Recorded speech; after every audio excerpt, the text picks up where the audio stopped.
Hi everyone! So for today's video, gagawa tayo ng napaka-espesyal at isa sa mga paborito nyong panghimagas.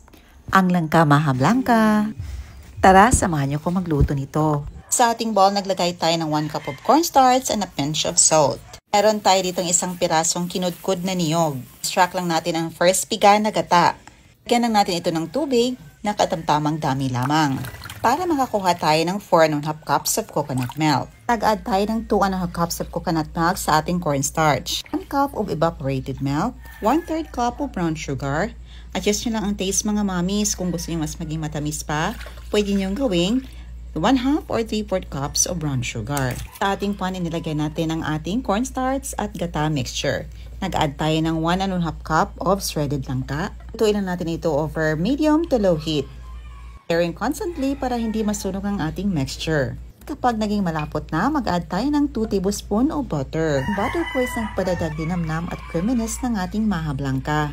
Halo-halo lang natin ito. At dito naglagay lang tayo ng dahon ng saging. Narang natin sa apoy para maging pliable. I-set aside muna at magluto muna tayo ng latik, yung extra na gata na natira. Pagkatapos, pudbunan na natin ito ng naluto nating latik. Pwede din cheese or nuts kung gusto nyo. Masarap din yun. Na, in-slice na natin. Excited na talaga tayong tikman ang ating napakasarap na maha blanca. Very creamy at overloaded sa langka pa. At mga mommies, tips lang po.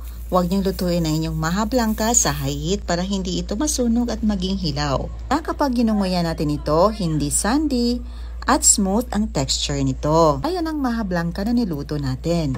Napakasarap, very creamy at tamis na hindi nakakaumay. Ayan na po mga mami, salamat sa iyong panonood. See you in my next vlog. God bless you all and stay safe everyone. Bye and enjoy!